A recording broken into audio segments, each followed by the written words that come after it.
Besi, kung makikita nyo nga dito ay wala na kaming lahat at sa side naman na to ay makikita nyo yung mga tambak ko pang gawain at tupiin at nasa baba na rin kami ng mga oras na yan gawa nga nang ako ay magluluto ng baon ni Dada dahil nga siya ay papasok na sa kanyang trabaho. At nag-almusal na nga rin kami kanina at hindi ko nga yung may papakita gawa nga na hindi ko na nabidyohan dahil nga lobat din yung cellphone ko. Pagkakain nga ay nagpahinga lang din ako.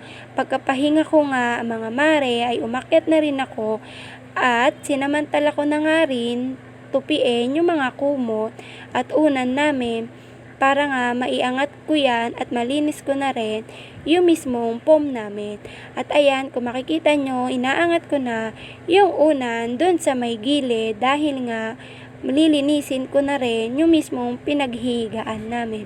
At yung isang una naman ay pansamantalang pinatong ko muna dun sa may ibabaw ng Durapax dahil nga wala naman din silang paglalagyan.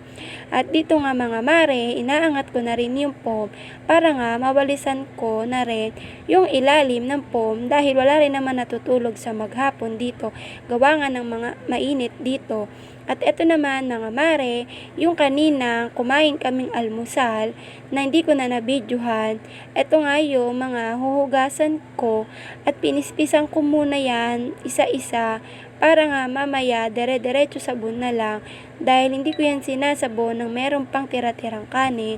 Pagkapispis ko nga yan ay binalawang ko yan ng tubig at kinuha ko muna yung mga napispis kong kanin, plastic at yung shell ng itlog.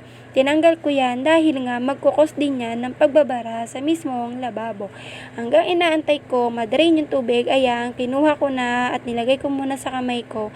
Tinapon ko yan sa mismong basurahan. Pagkatanggal nga ng tubig doon sa mismong lababo ay binaba ko na rin yung mga plato namin dahil nga gawa ng maliit lang naman yung pwesto namin dito sa may lababo. At kung makikita nyo, isa-isa ko na nga yan sinabon as mas maganda nga pispisan muna bago yan sabunin. Kung mapapansin nyo nga mga mare ay merong itim-itim sa mismo mga pinggan namin kaya baka may alam kayo na paano tanggalin niya. I-comment nyo na at para nga rin matanggal ko na sa mismong ilalim ng aming mga plato. At ayan nga mga mare, patapos na rin naman ako sa mga hugasan ko na yan. At kaya ko yan nahugasan ng maaga dahil nga may naantay rin ako mga bisita na pupunta sa bahay. Kaya ko na rin yan hinugasan para naman din hindi nakakahiya yung kusina namin o yung lababo namin na tambak pa ng hugasin.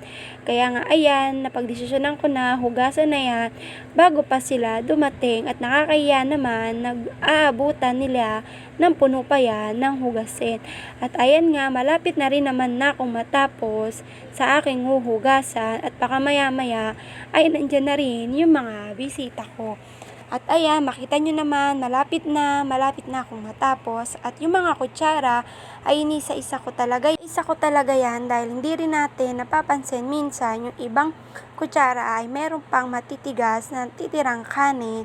Kaya ayan, inisa-isa ko yan talaga para wala na matirang kanin mismo dun sa may kutsara. Dito nga, malapit na rin akong matapos sa aking hugasan. Makikita nyo, isa na lang din naman yan at yung isang kutsara ay nalaglag na lang din. Patapos na nga yan mga mare. Kung makikita nyo ay binabanlawan ko na yung kamay ko at binabanlawan ko na rin yung sponge dan dahil kapag hindi nyo yan nabanlawan ay nagkukos yan na mabaho yung sponge nyo. Kung makikita nyo ngayon babanlawan ko na ay same pa rin kanina ay binaba ko yan dahil nga ilalagay ko yung batsyang maliit doon mismo sa may pinaglagyan kanina ng mga plato.